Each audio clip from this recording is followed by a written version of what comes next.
एक घने और खौफनाक जंगल के बीच एक खौफनाक चड़ील रहती थी।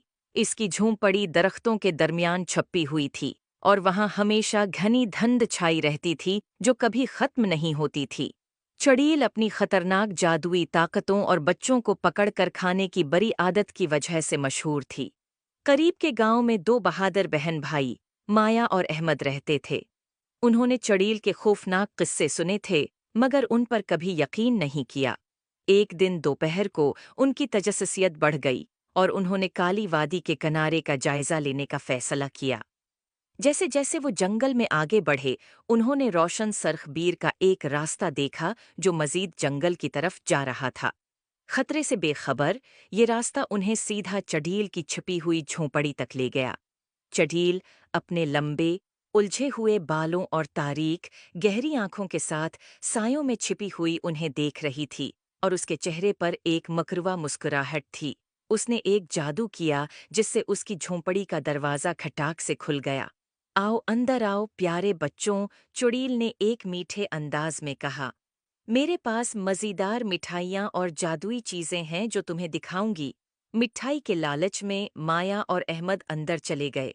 झोंपड़ी के अंदर उन्हें एक मेज़ मिली जो हर किस्म की मिठाइयों से भरी हुई थी। जैसे ही उन्होंने खाना शुरू किया उन्हें शदीद नींद आने लगी। चड़ील ने मिठाइयों पर जादू किया था कि वो उन्हें सलाह दें। जैसे ही बच्चे सोने लगे एक छोटी सी रोशन रोशनी कमरे के कोने में जाहिर हुई। ये एक बहादुर परी थी जिसका नाम सोना था।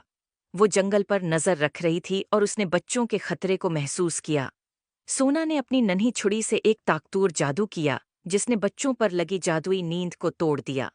माया और अहमद जाग गए, हैरान लेकिन महफूज थे। सोना ने उन्हें जल्दी से दरवाजे की तरफ रहनुमाई की और उन्हें फरार होने का इशारा दिया। चड़ील जब उसने देखा कि उसका शिकार भाग रहा है, चड़ील ने सोना पर जादू करने की कोशिश की, लेकिन सोना की जादुई ताकत ज्यादा मजबूत थी और उसने बच्चों के गर्द हिफाजती हिसार बना दिया।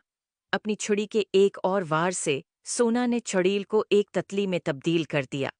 तितली उड़ती हुई जंगल में उड़ गई और कभी वापस नहीं आई।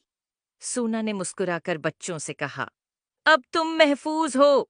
हमेशा याद रखो, तजस्सुस तुम्हें खतरे में डाल सकता है लेकिन बहादुरी और मेहरबानी तुम्हें हमेशा बचाएगी। उम्मीद है आपको स्टोरी पसंद आई होगी। Please like and subscribe my YouTube channel.